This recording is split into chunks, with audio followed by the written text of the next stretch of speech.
so it's not really a horror show.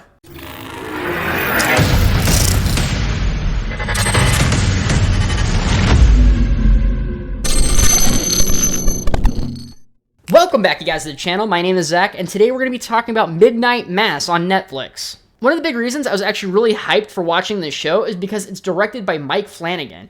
And let me go ahead and tell you some of the things that he has directed. He directed The Haunting of Hill House, which is a great horror show on Netflix. It's probably one of the best ones I've seen.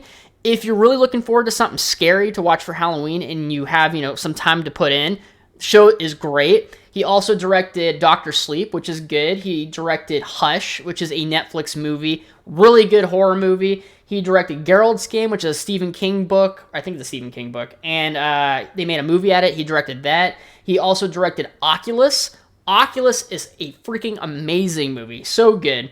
Ouija, not so good. He also directed Before I Wake, which is also a decent movie. But generally speaking, he is a horror fanatic. He does horror movies. He directs those things. He's really good at it. So I was a little bit disappointed to find out that this particular show, Midnight Mass, they dip their toe into horror. But generally speaking, it's like a drama-based show with like a hint of horror to it. And I was like, but he's so good at horror. Why would he direct this? And it's kind of it's not really his fault though. One of the big reasons that I was disappointed was because the marketing for this particular show, it seemed like it was going to be purely horror, but it's really not. It's like 75% drama, 25% horror. But the horror is very good in it. But anyways, the show is about a mysterious pastor that comes to a small fishing island and miracles start to occur. And that's kind of what the show's about. Now, there's a mystery involved into it. I don't want to explain that because that's like half the show's kind of appeal is that you're trying to figure out what's going on. So I'm not going to say anything. But generally speaking, there's things happening. There's also monsters, or I am a monster within the show. So it's not just mysterious, I guess you'd say miracles happening. There's some other things involved, but I'm trying not to say too much to spoil it for you if you guys decide to watch this show. So the world building of the show is S-tier world building. S-tier world building. And the reason is because it's a tiny secluded island. And if anything goes down on this island, you're just 100% the closest location to the mainland is 30 miles away. So you're just screwed. You can't row back to the mainland. You can't call the National Guard. The phone lines are down. You are stuck there on your own dealing with the bullshit if anything goes down. So it already has that secluded nature to everything, which makes it very, very creepy. And also, too, it has this kind of H.P. Lovecraft feel to it. And how do I explain this? So if you're a big fan of H.P. Lovecraft like I am, there is a particular story called The Darkness Over Ismouth. That is about a kind of like a murky, shitty fishing village, okay? And everybody's kind of weird there. It has that same feeling here. It's like a dirty, shitty fishing island with a very few amount of people, and basically everybody on the island just from watching the show because it's very small, very secluded. The other thing is because it's such a small fishing island, as the camera pans with the main characters and as they're walking to different locations, you actually get the layout of the island. Like you actually know, like mentally, you have like a mental map of where everything is located. And that is just S-tier world building. I love it. I love it. I love it. I wish this was in every show. I'm not even joking. And they also do these big over-the-top kind of like panning shots where they show the entire island from above, and you know exactly where everything is. You know exactly where people live. You know who's the annoying people, where you would go if something went down. Like, it has all the different locations. I love it. I love it. I love it. I love it. I can't say anything more about it. It's so good. It's so good. Another thing that's really good about the show is the characterization of the characters. They all have their own motives. They all have their own reasons for doing certain things. You get to, you understand how people operate, like which character acts a certain way. You know who's the asshole characters. You know the reason why they're a dick. You understand why this person's doing this. It's all good. You know their motivations. You know their aspirations. You know what they're thinking. And they have good character development for the main characters. I love it. There's a lot of different main characters too.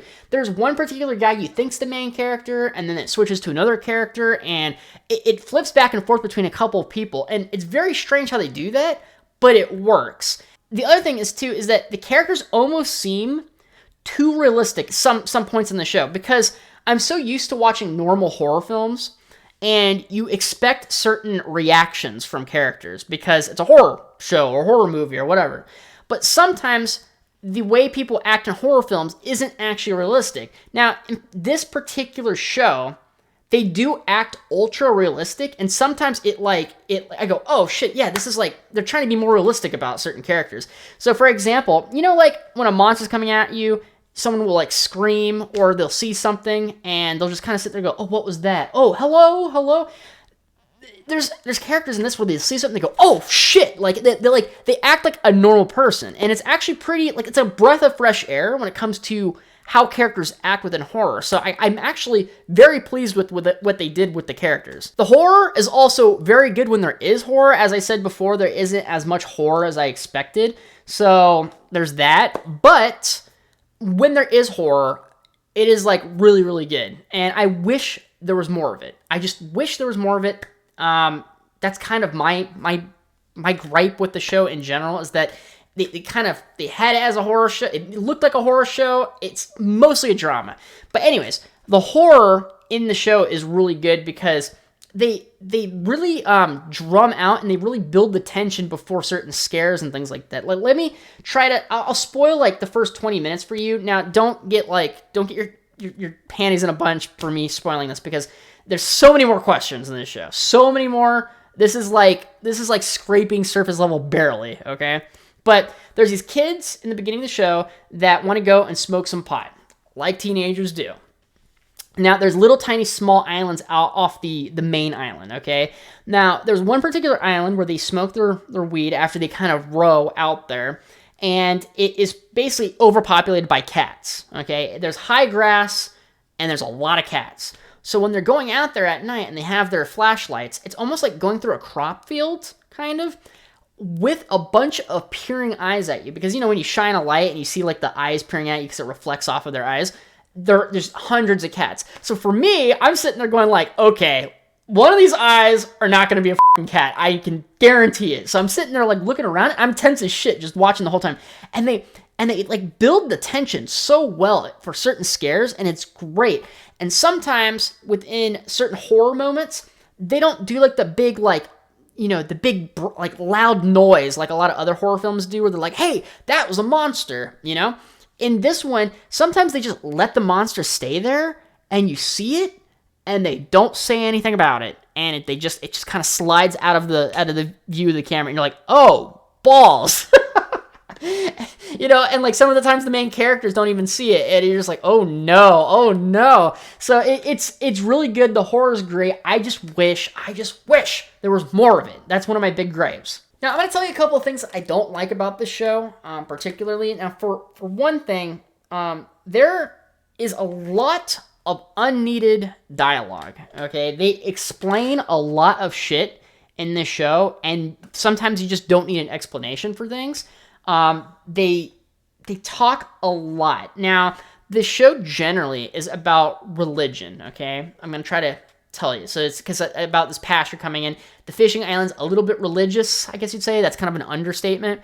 And there's kind of like a culty vibe going on. So a lot of this dialogue is about what people think about faith, what people think about religion, the differences between certain religions. There's that. There's also like if you're an atheist, how you think about stuff. There's a lot of dialogue about how people think about what would happen after you die and all this stuff. Now, there are speeches and long dialogue sections of the show. There will be one person talking for 10 minutes straight into the camera, and you're just looking at them and you're just listening to their dialogue, okay?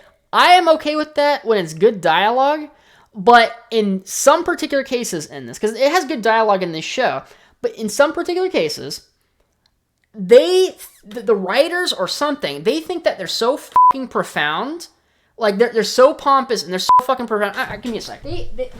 They're smoking their pipes. I need to get a fucking overcoat, not a little cane or whatever. They're so fucking profound, and I need a monocle, by the way, and they're smoking their cigarettes, and like, oh, I'm so profound, I'm so amazing, oh yeah, people are just gonna want to listen to what my worldview is for the next 15 minutes straight, and you guys can't do anything. There's some speeches in this that I'm just like, all right, it's cringe. Like, it's actually cringe. I'm sitting there going like, all right, this is too much. You guys are thinking that you're way more profound than you actually are.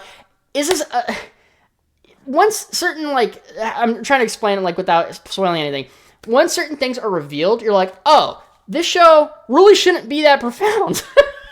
You're like, this is a monster show, okay? Like, just like, come on, that's what this is about. You don't have to start talking about how you think life is when you die and all that stuff for 15 minutes. I don't care, I just don't care. So that's kind of one of my gripes about it, is that they really think that they have these really profound thoughts, and they wrote way too much into the show, to be honest. They thought this is going to be the next big shit.